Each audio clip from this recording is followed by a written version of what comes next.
국내 최초 나일론 교사를 위한 팟캐스트 방송 돌아온 쌤쌤쌤.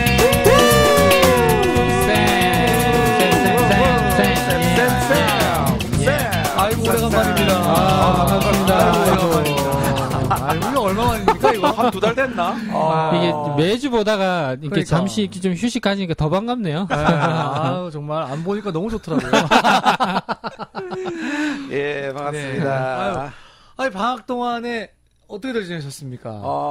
우리 좋은 쌤, 우리 한번 자기소개도 해야죠. 그렇죠. 네, 오랜만에 자기소개하면서 네. 저 방학 동안 어떻게 지내셨는지 좀 말씀해 주시죠. 예, 저는 쌤에서 나쁜 쌤과 이상한 쌤의 그 막말들을 막아내면서 이 방송이 원활하게 흘러갈 수 있는 역할을 맡은 좋은 쌤입니다. 아유, 반갑습니다. 아유 오랜만입니다. 예, 저는 1, 2월 방학 기간 동안에 사실 방학이 없습니다.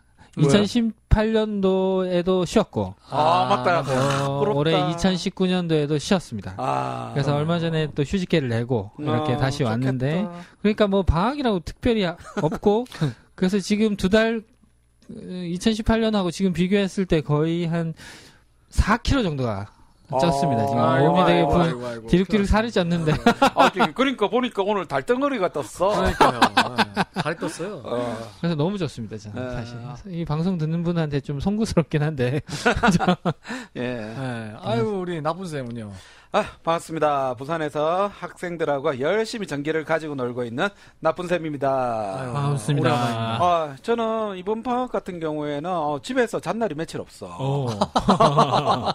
아니 뭐 방학 시작하자마자 뭐 해외로 잠시 도피점 갔다가 어디로 가셨죠? 태국에 잠시 이제 태국 해변가에서 들어누워 있다가 혼자 하지. 그다음에 한국 돌아와갖고는 바로 2주 동안 연수 떠나고 그래가지고 충남에 이제 연수 갔다 오고. 그 연송에서 먹여주고 재워주니까 갔다는 소문이 있어요.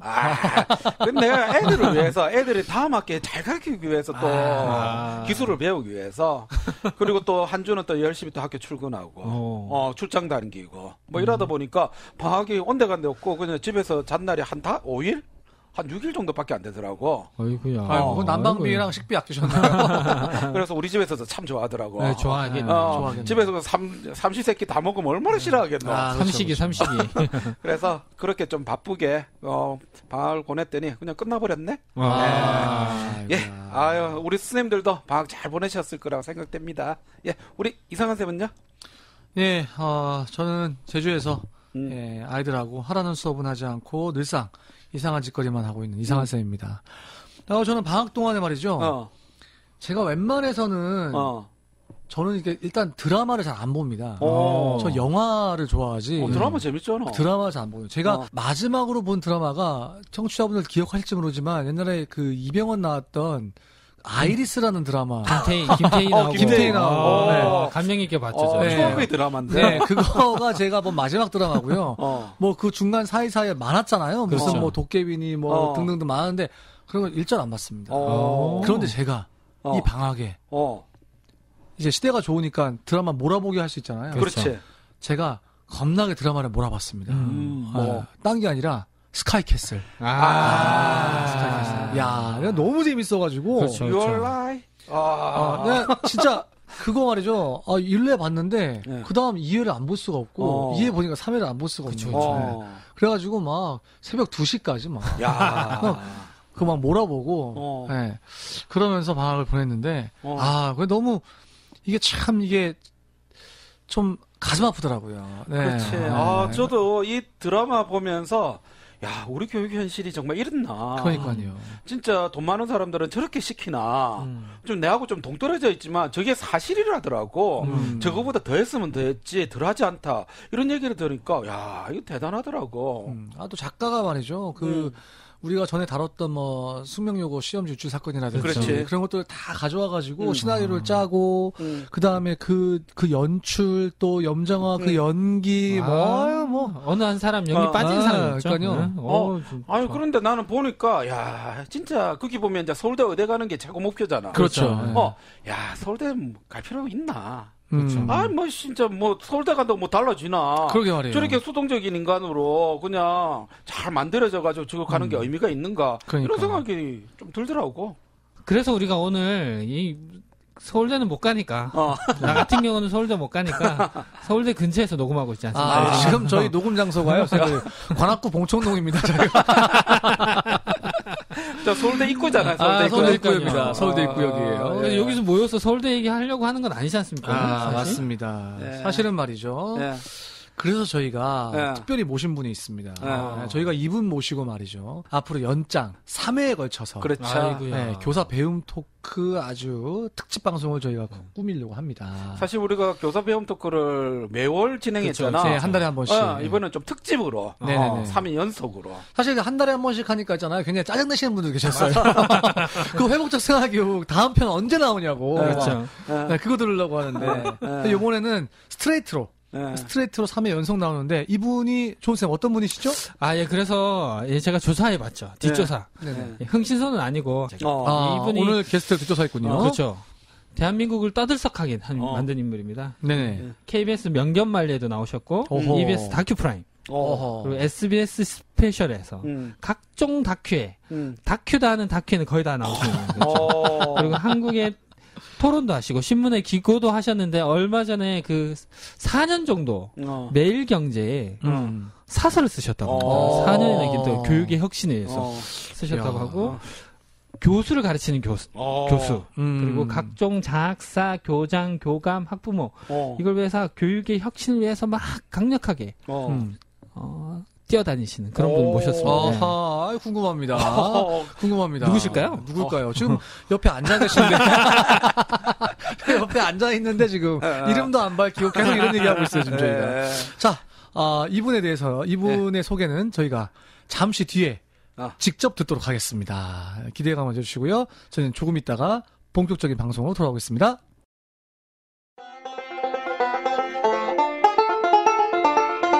지금 여러분께서는 좋은쌤, 나쁜쌤, 이상한쌤이 진행하는 팟캐스트 방송 쌤쌤쌤을 듣고 계십니다.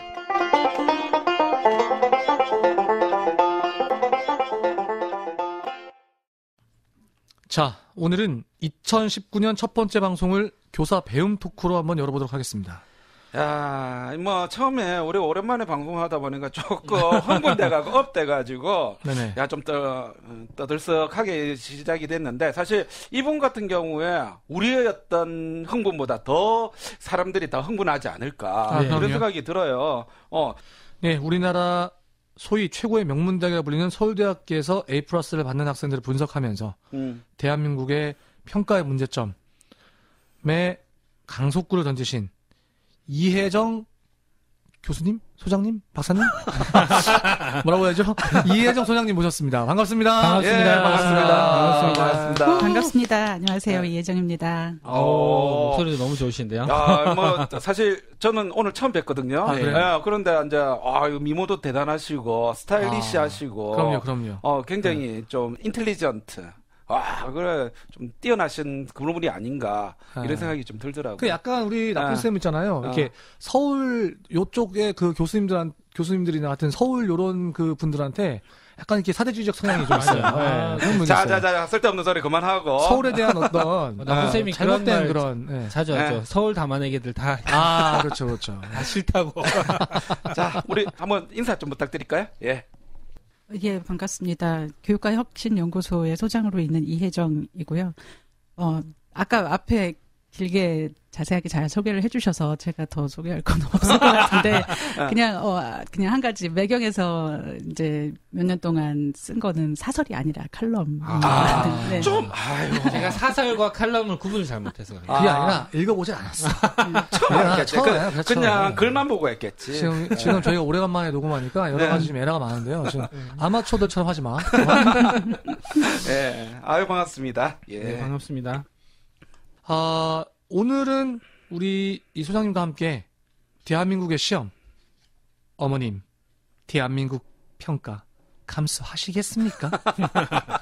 라는 제목으로 한번 이야기 나눠보도록 하겠습니다. 아까 전에 우리 조은쌤이 이제 소개를 듣다 보니까 나는 좀 귀에 쏙 하나 들어오는 게 교수님을 가르치는 교수. 그렇죠. 이게 참 좀 인상 깊은데요.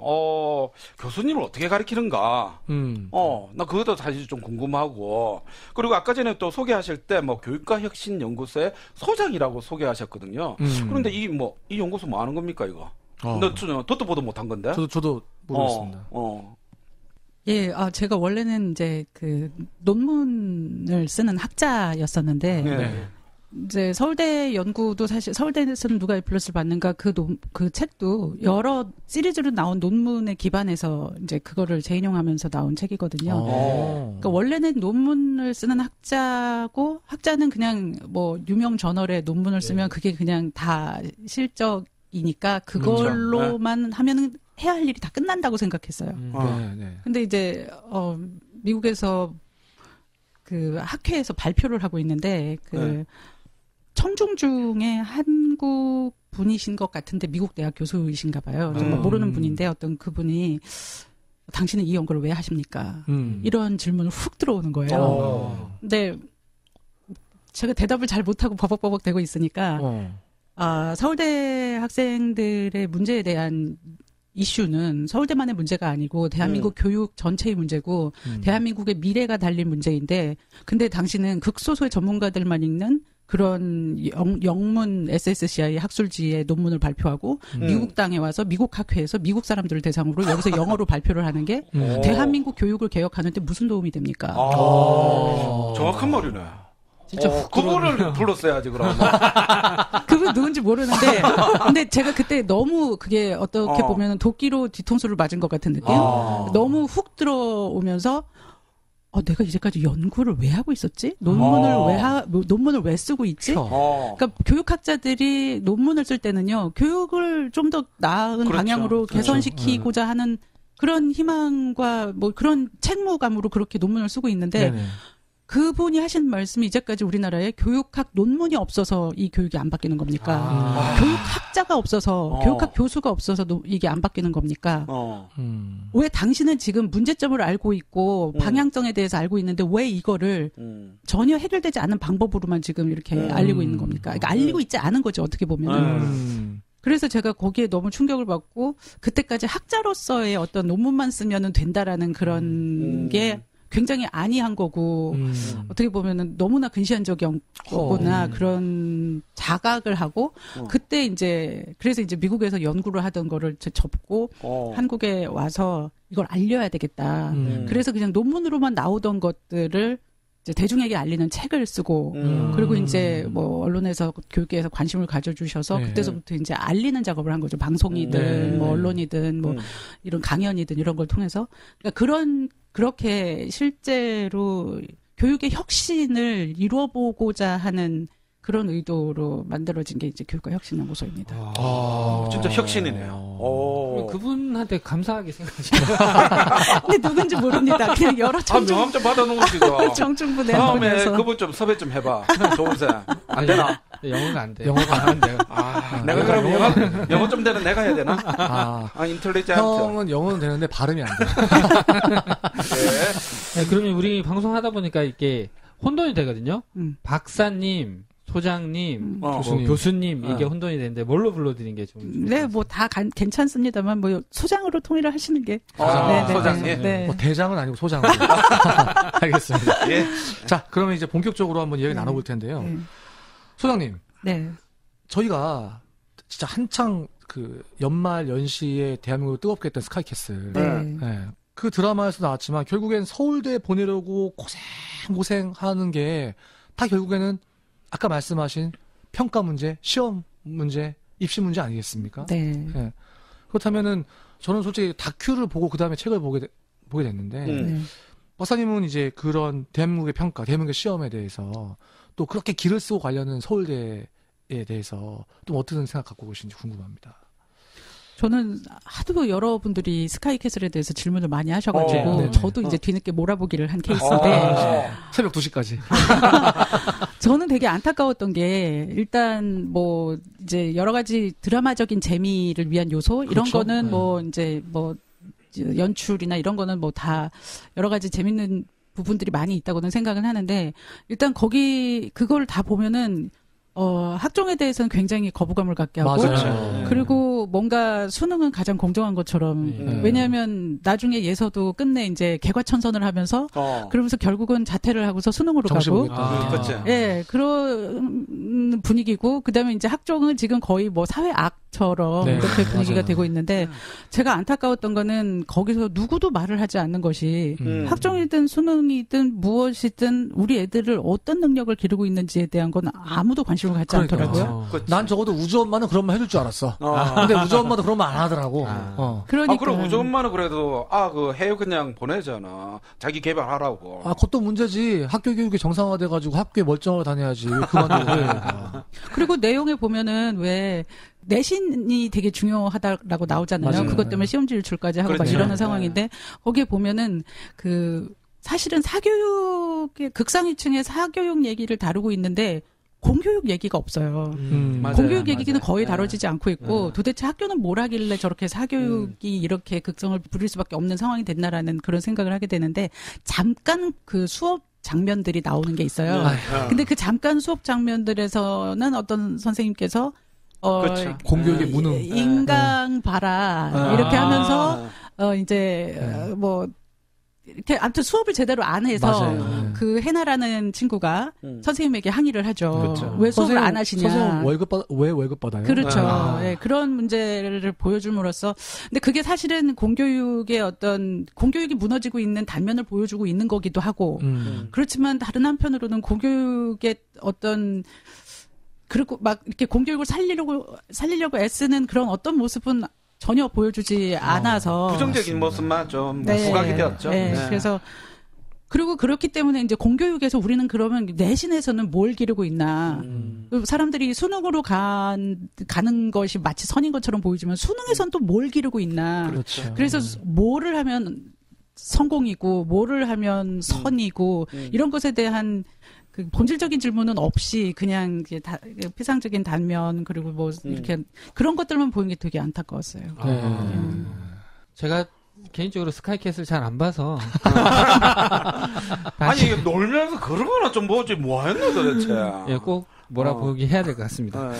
듣다가 보니까 대한민국 평가의 문제점이 굉장히 심각한데 서울대는 좀 다르지 않나. 그렇게 해서 서울대 가면은 거기서는 그래도 좀 다르지 않나. 그래도 우리나라도 최고의 대가 이거. 그러니까 말이에요. 그러니까요. 그게 서울대에서 누가 A 플러스를 받는가 그 연구를 하게 된 계기가 제가 서울대 교육이 문제가 있다고 생각해서 접근한 게 전혀 아니었고요. 그냥 제가 이제 서울대에서 박사를 하고 나서 첫 직장이 서울대 교사학습개발센터였는데 거기는 제가 가르치던 곳은 사범대였고 교사학습개발센터는 본부 소속이었기 때문에 전 학과의 학생들과 교수들을 다 만날 수 있고 만나야만 하는 그런 위치에 있었거든요. 근데 물론 교수님들하고도 커뮤니케이션을 많이 하지만 너무나 많은 학생들이 공부를 하는 게 너무 힘들다라는 얘기를 하는 겁니다. 너무 어렵다라는 거예요. 근데 제가 생각하기에 서울대 정도 입학할 학생들은 고등학교 때까지는 거의 공신의 레벨에 있는 애들이잖아요. 근데 그런 수준에 있는 애들이 공부하기가 너무 어렵다? 이런 얘기를 하는 게 약간 의아했었어요. 그래서 그냥 더 열심히 하면 되잖아. 그냥 더 열심히 해.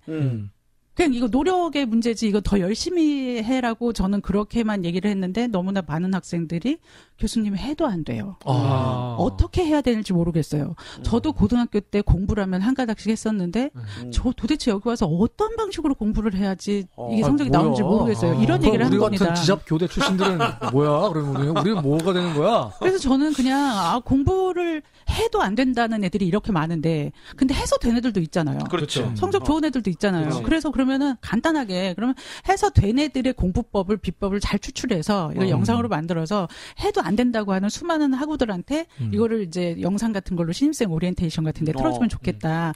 이런 식으로 생각을 해서 본부를 설득을 했습니다. 왜냐하면 이거는 그 예산도 따야 되지만 서울대학교 전체 학생들의 성적 데이터가 제 손안에 있어야지만 가능했던 연구였거든요.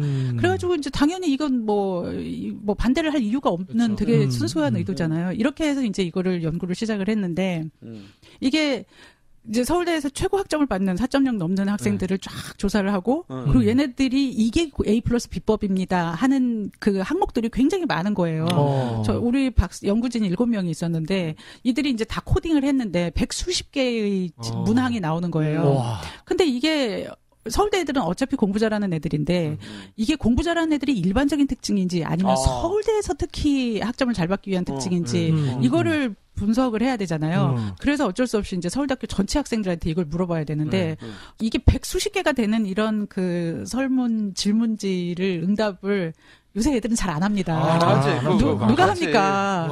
아니 저희가 그 잡수다 그 문항 2개 있는 것도 우리 쌤들 답 안 해요. 그러니까 되게 설문을 하기가 힘들고 서울대는 수백 개의 기관이 있어서 거의 매일 설문 요청 메일 같은 거 오지만 저 역시 마찬가지로 서울대 있을 때 그냥 다 삭제하고 안 했거든요. 그래서 되게 이게 걱정스러웠는데 제가 학생들한테 그 공지해서 얘기한 건 뭐냐면 우리 경품 없다. 그리고 문항은 무지하게 많다. 근데 한 문항도 빼놓지 않고 성실하게 응답을 해주면 나중에 다 끝난 다음에 서울대학교 전체 학생들 중에서 너의 위치가 어디인지 결과를 알려주겠다. 그랬더니 3일 만에 1213명이 응답했어요. 그 정도로 많이 응답하기 쉽지 않은데. 그러니까 학생들도 고팠던 것 같아요. 내 위치가 어딘지 알고 싶었던 거예요. 그리고 자기 공부 방법에 대해서 확신이 없고 여러 가지 걱정스러운 부분이 많아서 그런 부분들이 고팠던 것 같아요. 그러니까 이렇게 자발적으로 경품도 없는데 100수십 개의 문항에 대해서 이렇게 답변을 아니 해주는 뭐 잘하는 애들 뭐 없죠. 도서상품권 하나씩 뿌리고 그러신 거 아닙니까 이거? 전혀 할 수가 없었어요. 왜냐면 너무 문항이 많아서 송구스러웠어요. 이게 몇만 원짜리 도서상품권으로 해결이 안 되겠다. 그렇게 생각을 했는데. 난 주도 안 하나. 그리고 문항 자체가 100수십 개 중에서 한 문항이라도 이걸 체크를 안 하면은 제출 자체가 불가하게 설정이 돼 있었어요. 그래서 모든 애들이 100%의 응답을 해가지고 이렇게 했는데. 궁금합니다. 근데 그 결과를 도저히 우리가 그거를 영상을 이제 뭐 2시간짜리, 1시간짜리, 뭐 10분짜리, 뭐 2분짜리 이렇게 다 만들었거든요. 근데 이걸 도저히 서울대학교 전체 학생들 신입생 오리엔테이션 때 이렇게 공부를 하라라고 말을 할 수가 없었어요. 왜요?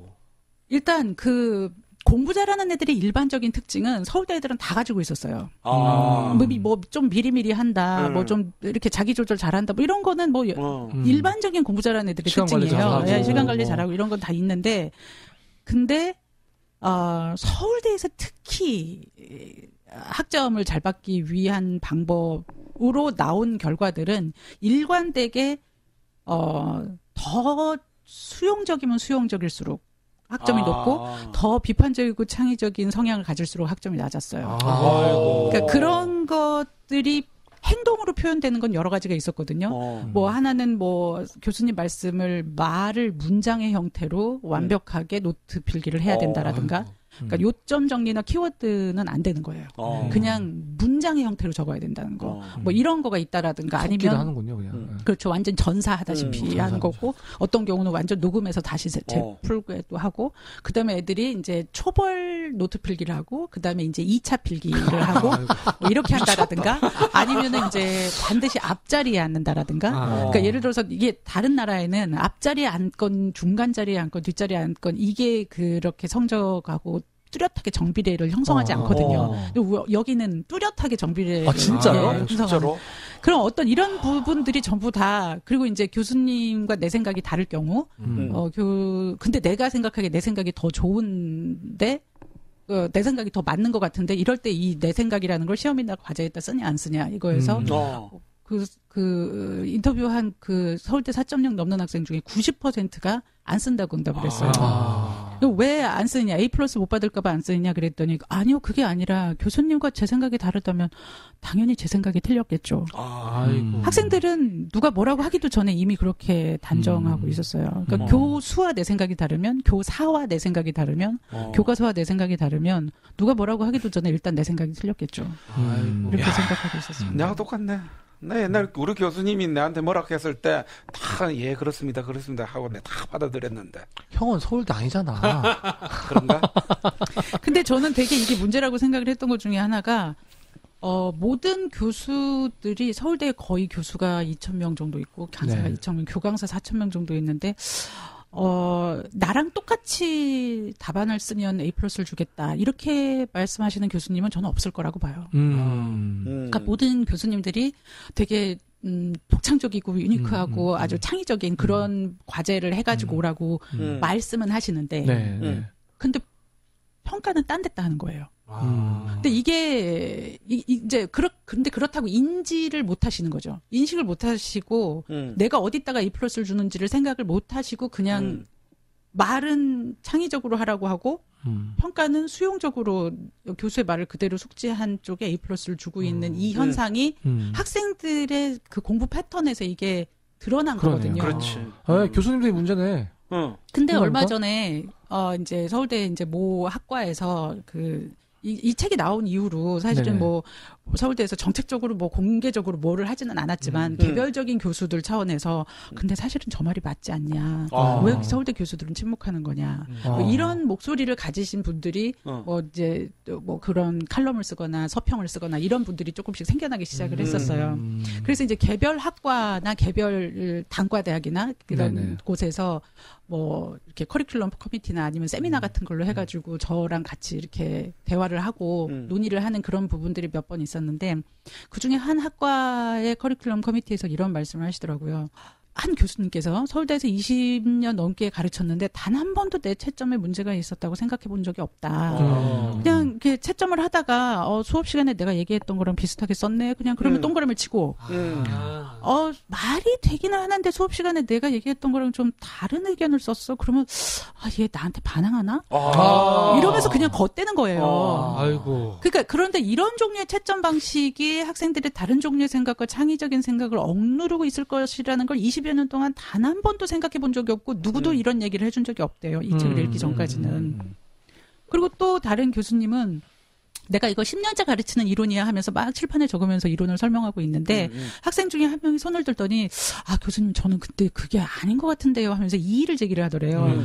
근데 너무 당황했대요. 왜냐면 내가 이거 10년째 가르치고 있다는 걸 이미 얘기를 한 상태였는데 거기에 이의를 제기하니까 그러고서 더 당황스러웠던 거는 강의 끝나고 나서 연구실에 와서 곰곰이 생각을 해보니까 그 학생 말이 일리가 있더라는 거예요. 근데 그렇게 자존심이 상했대요.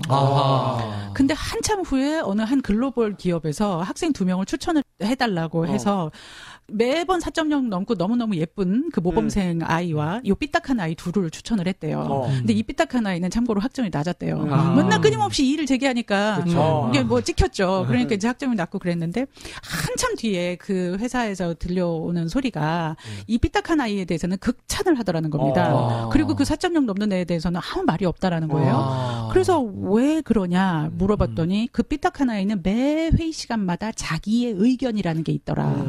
근데 그 4.0 넘는 아이는 자기의 생각이라는 건 없더라. 이런 얘기를 하는 겁니다. 시킬 때까지 기다린다는 겁니다. 그래서 이제 그 교수님께서 하신 말씀이 도대체 서울대에서 공부를 잘한다고 해서 점수를 잘 줘가지고 내보낸 애는 글로벌 기업에서 인정받지 못하고 삐딱하다고 해가지고 이렇게 찍혀가지고 점수 낮게 내보낸 애는 극찬을 받고 도대체 우리가 어느 능력의 A를 주고 있는 거지? 라는 생각을 하게 되더랍니다. 근데 제가 궁금한 게 갑자기 생겼는데 그 대부분 서울대 교수님들은 해외에서 박사 과정을 마치고 이렇게 들어오신 분이잖아요. 그럼 해외에서는 본인들이 논문을 쓰거나 뭐 수업을 받거나 시험을 칠 때 대부분 그렇지 않은 평가를 받았을 건데 근데 왜 서울대에 와서는 그런 식으로 바뀐다 그래야 되나? 저도 그 질문을 되게 많이 받는데요. 일단 서울대 교수님들의 대부분은 학부가 서울대입니다. 그리고 이제 석박사만 일단 뭐 혹은 박사만 거의 외국 박사인 경우가 대부분이고요. 그리고 저는 기본적으로 그렇게 생각해요. 교수님들이 능력이 안 되거나 자질이 안 되거나 태도가 안 되거나의 문제가 아니라 그냥 티칭을 어떻게 이렇게 이제 그 비판적이고 창의적인 사고를 끌어내기 위해서 학생에게 어떤 질문을 던질지 이런 거는 수업 설계를 굉장히 면밀하게 해야 되잖아요. 그렇죠. 수업 설계를 가장 안 해도 되는 게 그냥 내가 알고 있는 거 다 일방적으로 털어놓고 그냥 나오는 거. 설명만 하고 나오는 거. 그게 제일 수업 설계를 안 해도 돼요. 편하지. 가장 간단한 겁니다. 편하지. 그러니까 가장 어떻게 보면은 쉬운 방식의 수업을 하는 거잖아요. 근데 왜 그렇게 하느냐? 저는 그래도 되기 때문이라고 생각해요. 그래도 되는 시스템인 거예요.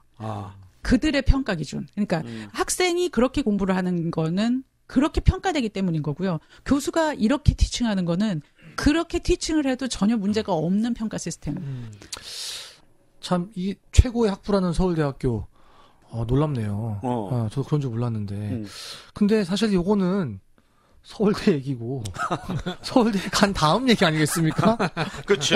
근데 지금 수많은 애들이 그 서울대 가려고 지금 목매달고 있는데 그 서울대 가는 그 입시 사실은 그 얘기가 우리 드라마나 전 사회적인 뭐 이슈 아니겠어요? 그렇죠. 네. 아니 사실 나는 이 얘기를 들으면서 좀 구체적으로 이제 조금 들어가고 싶은 게 지난 뭐 8월달에 작년 8월달에 대입 그 개편안 발표됐잖아. 아유, 난리였죠. 그것 때문에 우리가 이제 특집 방송도 여러 그렇죠. 편 했었고 뭐 요 구체적인 내용은 선생님들한테 얘기 안 하셔도 너무 잘 아실 건데 뭐 수능에 있어서 그 지배력이 좀 더 정시 확대되었고 30%. 정시가 늘었고 학종은 조금 비판적인 의식이 또 많았고. 네네. 그런데 사실은 이번 드라마에서 봤을 때 아까 우리 소장님도 얘기해 주셨지만 학종은 진짜 악종이 됐어. 악종이. 그러게 말이에요. 그러니까 학종에 대한 인식이. 그렇지. 인식이. 이런 상황 속에서 그 평가에 대한 문제를 제기하시는 우리 소장님이시니까 좀 해주실 말이 있어야 되지 않을까. 이 대입제도 개편안에 대해서 어떻게 생각하시는지. 네, 이제 서울대 얘기 이제 그만하고 서울대 가려는 애들을 가려는 수많은 우리 공교육으로 좀 내려오는 거죠. 내려와서 작년 대입 개편안 뿐만 아니라 그게 1년 유예된 것에 대한 그렇죠. 거잖아요. 근데 1년 유예됐을 때는 또 이란 이안이었잖아요. 그렇죠. 맞습니다. 근데 저는 그때서부터 계속 이제 많은 사람들이 묻더라고요. 교육계에 계신 분들이 절대평가 몇 과목 해야지 적절하다고 생각하십니까? 정시는 몇 % 해야지 적절하다고 생각하십니까? 저는 계속 반문하는 게 절대평가를 몇 과목을 한들 그게 4과목이든 8과목이든 우리 아이들이 책상 위에서 푸는 시험 문제의 종류가 바뀝니까? 절대평가로 된 영어랑 역사가 아이들이 책상에서 푸는 시험 문제의 종류가 바뀌었습니까? 그게 안 바뀌면 길러지는 능력은 어차피 똑같지 않습니까? 그럼 길러지는 능력 똑같으면은 지금 뭐 온 천지가 4차 산업혁명 인공지능 시대 대비를 해야 되는 그런 역량을 그렇죠. 길러야 된다라고 하는데 그거 대비 못하는 거 여전히 똑같지 않습니까? 그러면 기회의 평등 경쟁의 완화 다 된다고 하더라도 우리 애들은 시대가 요구하는 역량 못 기르는 건 똑같지 않습니까? 그러면은 교육이 뭐가 바뀌는 겁니까? 이 말은 조금 제가 좀 거슬리는 거 좋아하는. 결국은 학교 너것들 제대로 못 가르치면서 뭔 얘기를 하느냐 이런 식으로 좀 들리는데. 아니 그 얘기가 아니라 정시를 하든 그냥 절대평가가 비율이 늘어나든 정시 비율이 늘어나든 안 늘어나든 애들이 책상 위에서 푸는 시험지의 시험 유형은 똑같다는 얘기지. 그러니까 그거를 내는 사람이 교사니까 교사에게 책임을 돌리는 듯한. 그거는 공교육 전체의 문제죠. 왜냐하면 그게 저는 수능과 내신 둘 다를 얘기를 하는 겁니다. 수능은 국가에서 내는 거고요. 내신은 학교에서 내는데 그렇죠. 둘 다 객관식 상대평가인 패러다임 속에 있는 한 교사는 본인이 뭔가를 새로운 거를 하려고 해도 할 수 없는 그 틀 속에 갇혀 있고요. 이용 목적 분류표 써야 되고 객관식 상대평가 해야 되고 1, 2, 3반 선생님과 4, 5, 6반 선생님이 똑같은 시험 문제 내야 되고 그렇죠. 이런 그런 시스템 하에서는 그렇지. 교사가 개인적으로 이거를 해결할 수 있는 문제가 아니라는 거죠. 그렇지. 그래서 저는 이게 시스템의 문제라고 보고 그리고 그 시스템을 구축하는 철학과 패러다임과 가치의 문제라고 보고요. 이게 그러니까 저는 계속 기본적으로 절대평가 이란이안 가지고 싸운 거라든가 아니면 이번에 대입 공론화에서 1, 2, 3, 4 안 가지고 싸운 거가 어떻게 바뀌어든 똑같다는 거예요. 그렇죠. 어떻게 바뀌어든 우리나라 애들이 시대가 요구하는 역량을 기르지 못하는 건 똑같다는 거예요. 그냥 정시가 몇 %가 된들 어차피 정시 수능이나 내신이나 아이들한테 길러지는 능력이 별반 차이가 없는 한 저는 그게 같은 프레임 내에서 이렇게 소모적인 논쟁을 계속 했어야 했나. 그리고 왜 이렇게 공론화에서 제가 굉장히 분노했던 것 중에 하나는 미래를 위해서 우리가 교육이 어떻게 가야 되나라는 미래 아젠다가 하나 들어가 있었대요. 근데 그 들어가 있었는데 그 상대평가 주장하는 사람들이 빼버렸잖아. 그거 미래 아젠다가 들어가면 절대평가팀에 유리하다고 해서 공정하지 않다. 그래서 빼달라고 했는데 저는 그거를 그 위원회에서 그걸 듣고 뺐다라는 거가 너무 놀라웠던 거예요. 이거 음모로 아닙니다. 팩트입니다. 예. 그러니까 저는 그거를 보고 아니 교육에서 미래를 빼고 논의를 해라라는 말 자체가 얼마나 어불성설인지 조선시대 때 명종 때 과거 시험 문제가 교육이 가야 할 길은 무엇인가였습니다. 아니 몇백 년 전에도 이런 거를 국가적인 아젠다로 시험 문제로 냈는데 만약에 교육이 가야 할 길이 무엇인가라는 아젠다로 우리나라 공론화를 논의를 했다면 저는 얘기가 상당히 달라졌을 거라고 생각합니다. 아니 근데 저희 수장님 사실은 우리나라 교육은 말이죠. 오바마도 칭찬한 우리나라 교육 아니겠습니까? 그렇지.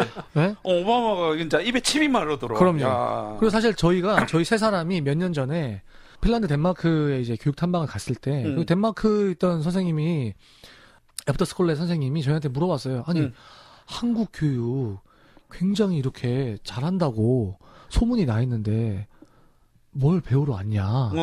뭘 보러 온 거냐?라고 질문을 되받았거든 저희가. 저희 나라 교육이 이렇게 좋은 교육인데 그리고 소장님 책에도 보면은 이제 선진국의 평가사들 이렇게 얘기하는데 선진국 평가라고 뭐 이게 다릅니까? 오바마가 우리나라의 교육을 배우자라고 얘기를 한 거는 우리나라의 객관식 상대평가 시스템을 배우자라는 얘기가 전혀 아니고요. 대한민국의 교육열을 배우자는 겁니다. 미국은 굉장히 특이한 나라인데요. 서구 선진 유럽 국가와 매우 다릅니다. 미국은 상위 0.1%의 교육하고 99.9%의 공교육하고가 어마어마하게 차이가 나는 그런 시스템이고요. 99.9% 미국의 공교육은 어떻게 보면 이제 뭐 일부 좋은 학군에 있는 학교는 조금 다를 수도 있겠습니다만은 대다수의 학교가 아이들이 행복한 교육이에요. 근데 행복만 하다 끝나요. 그 다음에 그들이 표현을 하면은. 되게 치명적인데 왜냐하면 지금 저희 누님이 지금 미국에 살고 계시고 저희 조카가 지금 미국에 학교 다니고 있기 때문에 행복하게 살고 있겠네요. 굉장히 행복하게 살고 굉장히 행복을 하는데 왜 미국에 살다가 한국에 돌아오면 적응을 못하냐면 학업적인 그게 굉장히 뒤처져 있는 상태로 오거든요. 그렇죠. 그러니까 여기에 그 빡센 그 아만다 리플리에 의하면 압력밥솥 같은 교육 이거를 쫓아가지 못하는 겁니다. 근데 미국은 99.9%가 그렇게 좀 뭐라 그래야 되나 좀 느슨한 교육을 하죠. 그래서 실력이 떨어진다라는 비판을 받을 수밖에 없고 그래서 피사나 여러 가지 그 교육 지표에서 계속 굉장히 떨어집니다. 근데 그러면 미국이 그런데 뭐 세계 1등 국가 아니냐?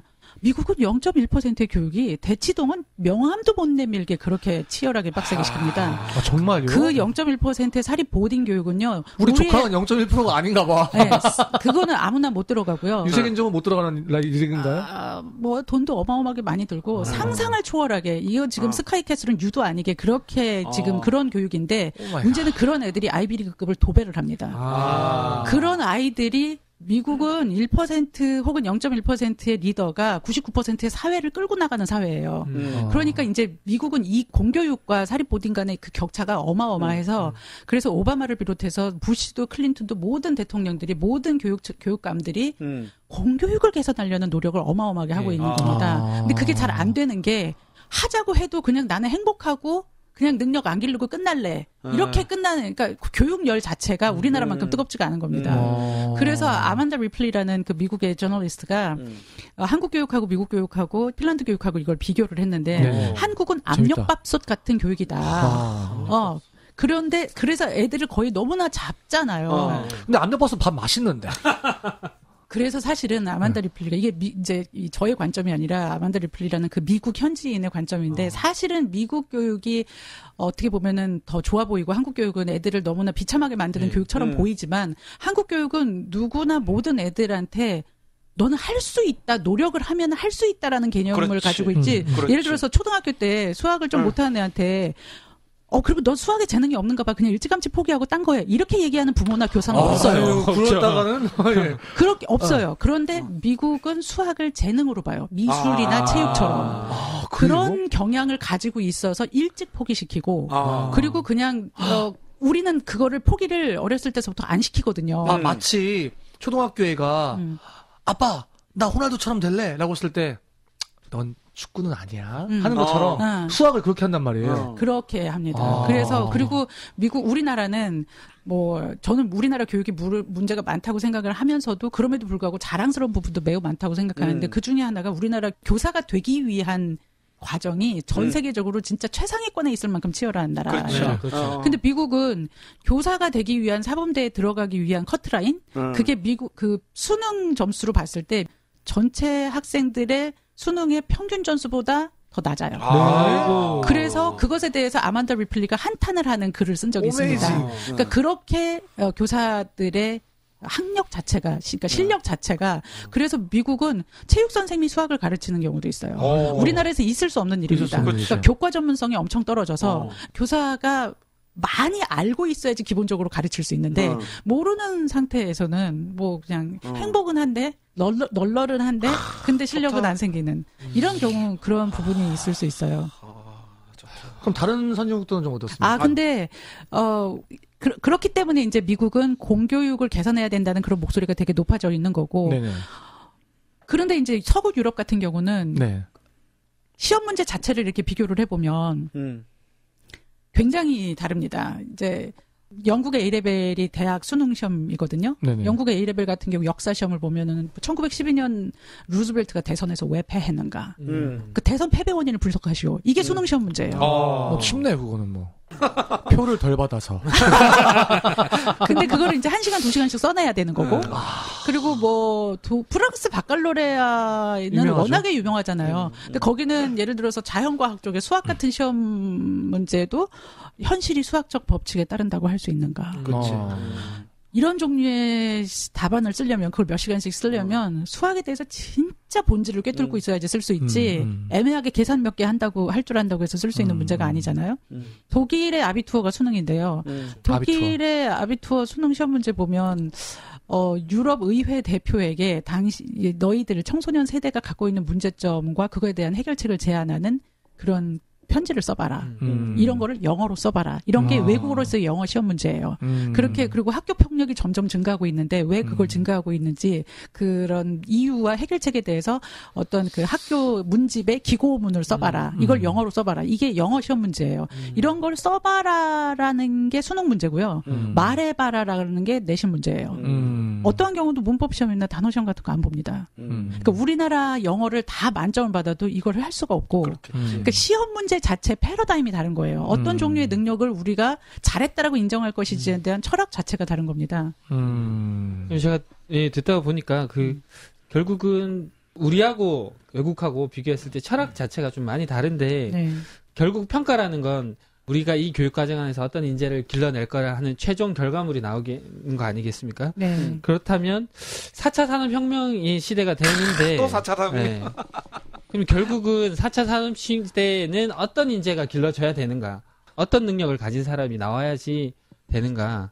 저는 지금까지 우리나라가 해왔던 교육, 그러니까 선진 지식을 굉장히 완전하게 숙지를 하고 완전하게 외워서 완전하게 토해내는 그런 방식의 교육이 굉장히 우리나라 경제 발전에 기여를 했다고 생각을 합니다. 맞아요. 그렇지. 네, 그리고 그것이 지금까지의 산업 구조, 그러니까 기존의 산업 구조에서는 그게 먹혔던 거예요.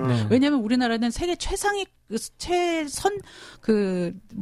최전선에 서 있는 게 아니라 그냥 따라가는 추격형 경제 구조였고, 그랬기 때문에 선진 문물을 빨리 숙지를 해서 그거를 이렇게 따라가는 그런 수용하는 그런 식의 산업 구조에서는, 그리고 그런 지식을 바탕으로 한 제조형, 그러니까 선진 문물을 바탕으로 해서 대량 생산을 하는 제조적 산업 구조에서는 그게 굉장히 먹혔는데, 문제는 그런 산업 구조가 이제 뭐 베트남, 인도네시아, 중국 이런 데로 간 거예요. 그러니까 이제 우리나라는 일단 그 최전선에 이미 나서게 된 세계 뭐 11위권의 경제대국 이러면은 이제는 우리가 선택하고 판단하고 앞으로 나아갈 거를 결정해야 되는 위치에 있는 거예요. 더 이상 이제 추격형 경제 모델이 아닌 거죠. 그러니까 4차 산업혁명이 있다고 하더라도 지금 예를 들어서 세계 뭐 100위권, 200위권의 나라들은 여전히 추격형 경제 모델에서 먹혔던 이런 수용적 학습 형태가 필요합니다. 저는 그렇게 생각합니다. 근데 지금 우리나라의 산업 구조는 이미 더 이상 그게 안 되는 거고, 지금 서울대를 나와도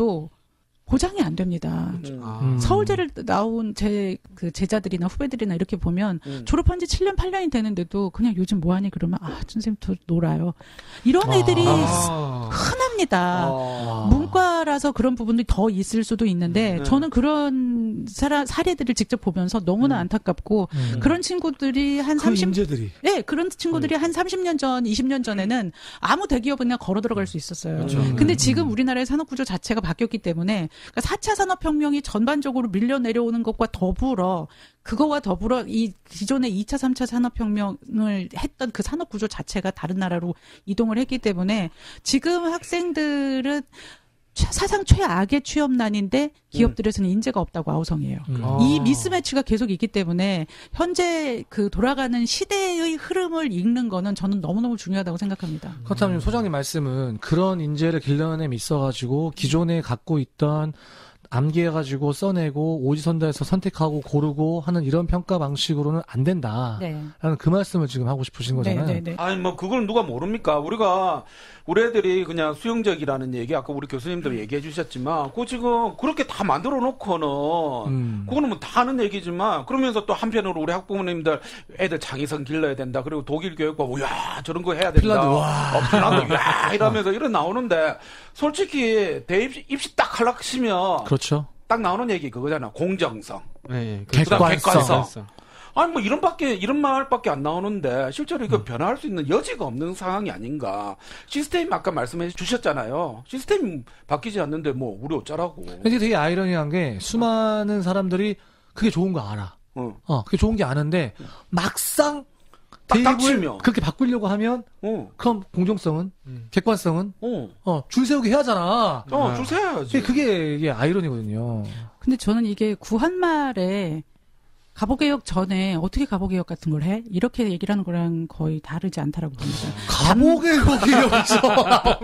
지금 이렇게 평가 패러다임을 바꾸자는 얘기는 가보개혁 거의 그 수준의 혁명 같거든요. 그렇죠. 신문제 답합. 지금 객관식 상대평가가 가장 공정하고 객관적이다라는 그런 신념은 저는 그분들이 신념이 있다고 생각해요. 근데 그게 거의 구한말의 단발령 수준의 신념이라고 생각해요. 머리를 자르느니 차라리 내 목을 쳐라. 그 수준의 신념인 거예요. 왜냐하면 한 번도 머리카락을 잘라보는 것에 대한 경험 자체가 없기 때문에 그냥 이것이 너무너무 공포스러운 거예요. 근데 그게 이제 그런 평가가 어떻게 공정하냐. OECD가 35개국에서 최근에 37개국이 됐다고 하는데요. 네. 각국에 다 대입이 있어요. 수능 같은.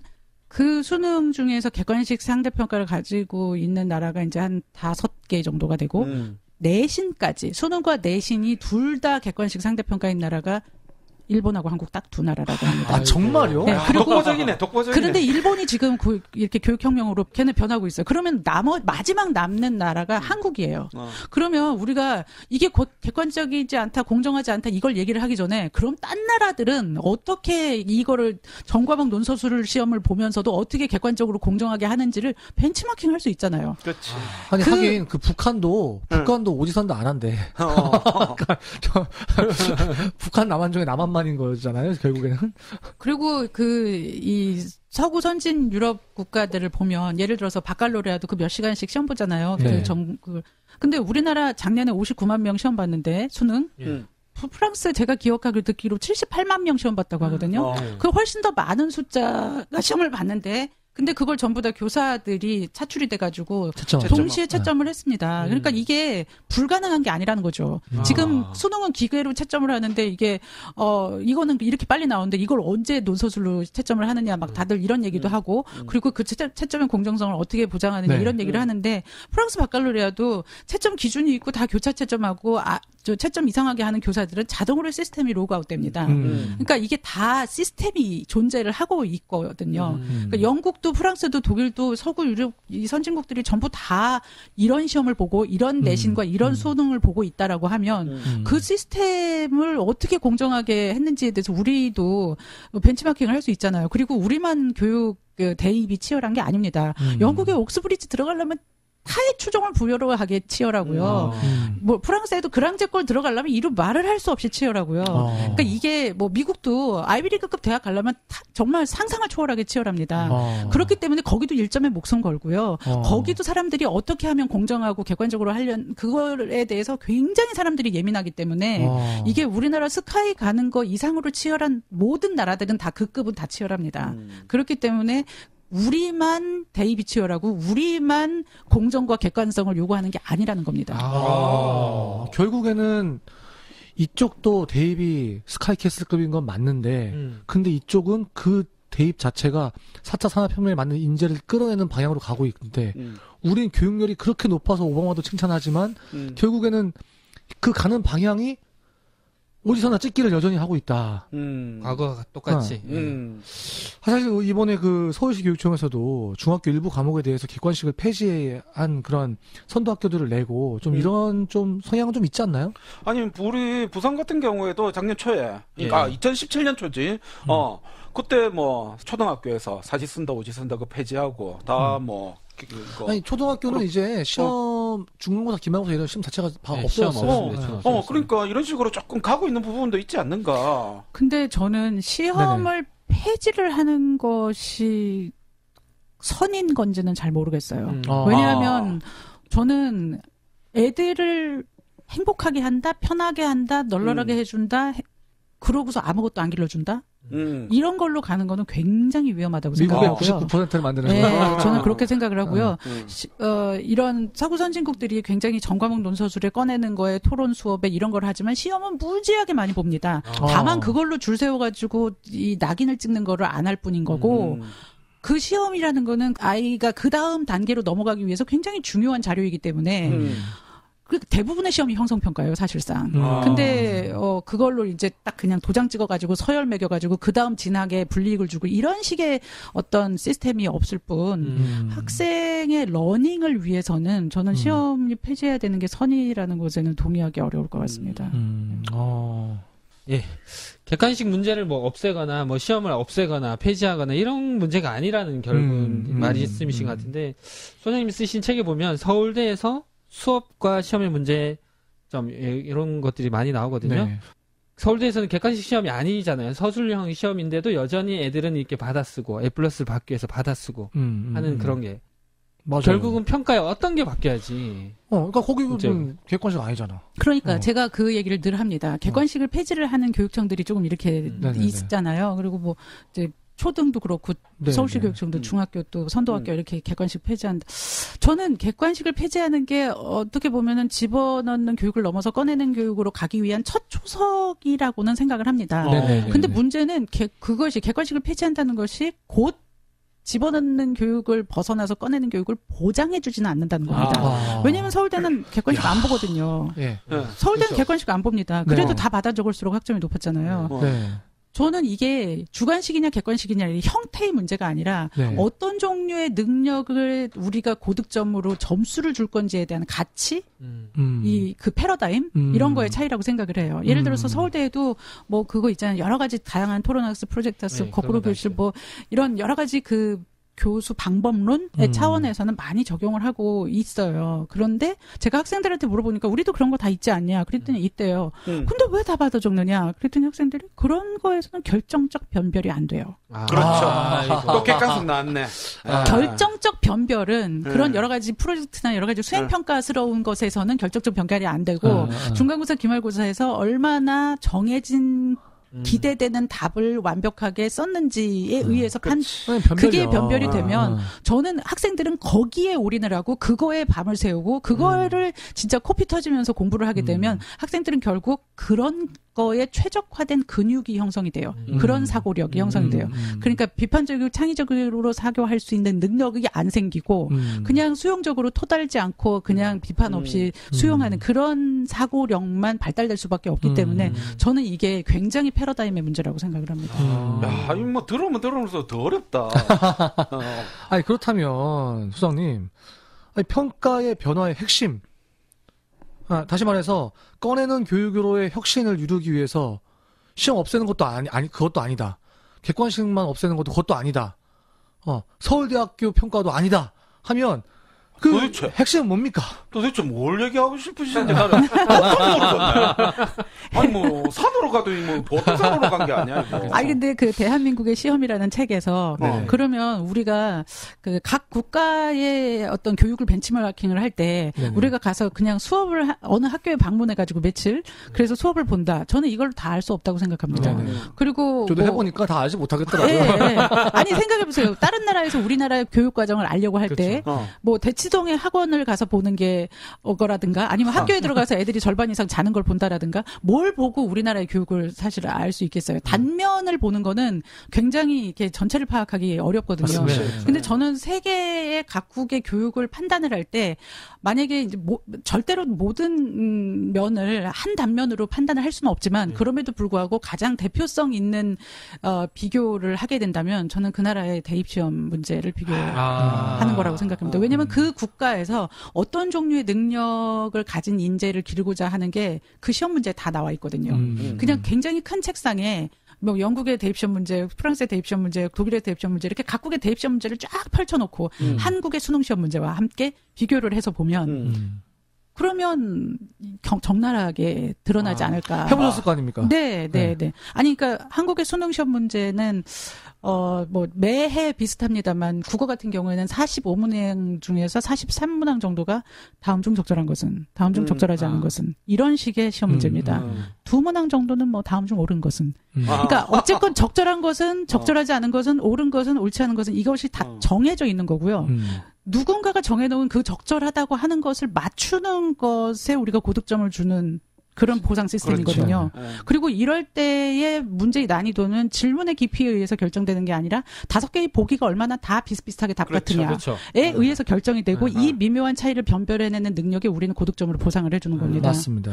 그런데 제가 사회탐구의 법과 정치라는 시험 문제를 한번 다운받아서 본 적이 있는데 20문항이 있는데 19문항이 다음 중 옳은 것은이에요. 법과 정치는 아시다시피 어제 위법이 오늘 합법일 수도 있고요. 그렇죠, 맞습니다. 오늘 여기서 합법이 다른 나라에서는 동시대에 위법일 수도 있고요. 이게 굉장히 첨예하게 이해관계, 뭐 이런 가치관에 따라서 달라질 수 있는 건데. 변화가 없지. 근데 그거가 옳은 것은이라는 거가 정해져 있고 누군가가 정해놓은 옳은 것을 맞추는 거잖아요.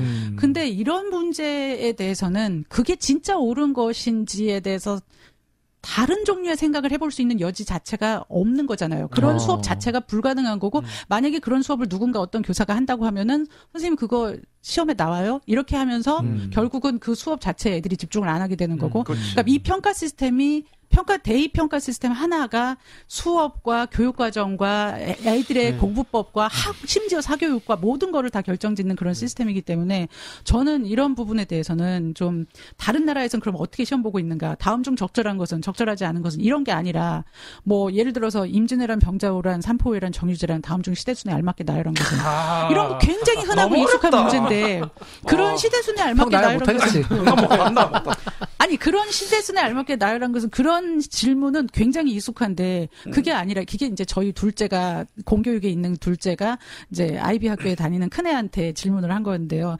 큰애는 너는 그럼 그런 전쟁들 끝난 후에 평화 합의가 또 다른 갈등을 야기한다는 주장에 대해서는 어떻게 생각해?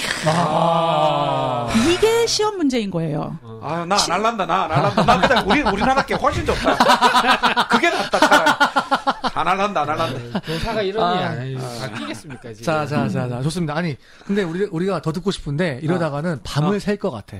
밤을 샐 것 같아. 벌써 솔직히, 시간이 훅 지나갔어요. 솔직히 그런데 우리가 그냥 진짜 뭐 이렇게 해야 된다는 얘기가 나오고 결론이 없어서 나는 너무 짜증나 지금. 그래서 우리가 2회가 있고 3회가 있는 거잖아. 또 그런 거야?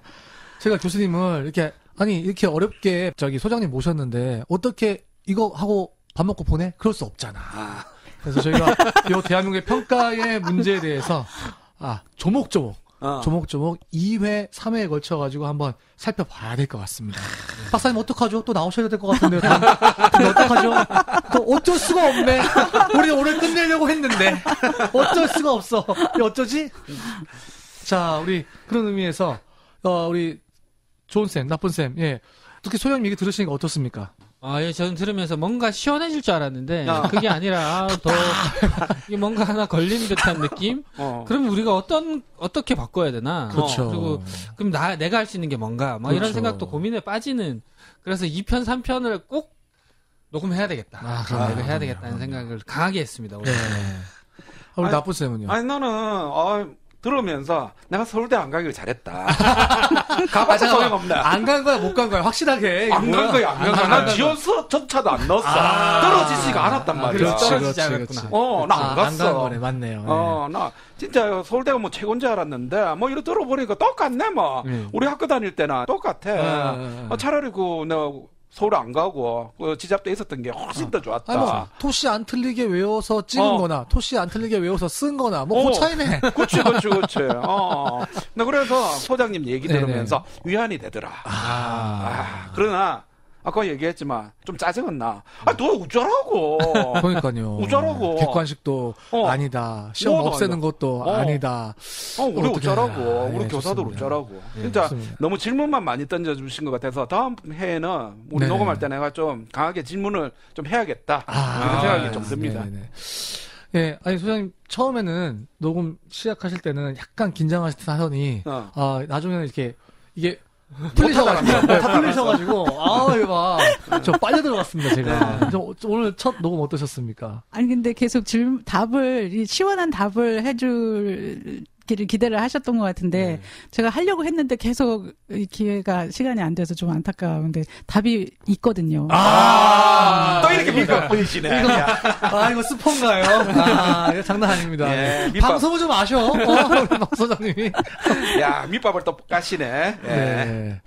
좋습니다. 오늘은 2019년 첫 방송으로 교사 배움 토크 어머님 대한민국 시험 감수하시겠습니까? 라는 제목으로 특집 방송을 지금 진행하고 있습니다. 특별히 우리 정말 어렵게 우리 이혜정 소장님 모시고 함께 이야기 나눠봤는데요. 아마 우리 애청자분들도 지금 고구마 한 3개 먹으신 그런 기분이 아니실까 싶지만 다음 회 그래서 우리 대한민국 시험에 대해서 평가에 대해서 한번 속 시원한 얘기 한번 같이 나눠봤으면 좋겠습니다. 오늘 정말 긴 시간 이야기 나눠주신 우리 이혜정 소장님 감사드리고요. 또 오래간만에 방송 들으셨죠? 우리 청취자 선생님들 이제 3월인데 힘내십시오. 파이팅입니다. 긴 시간 청취해주신 우리 선생님들께 진심으로 감사드립니다. 감사합니다. 감사합니다. 쌤은 선생님들의 참여로 만들어집니다. 구독, 좋아요, 댓글, 팟캐스트 3종 세트 잊지 마시고 쌤 페이스북 페이지도 많은 방문 부탁드립니다.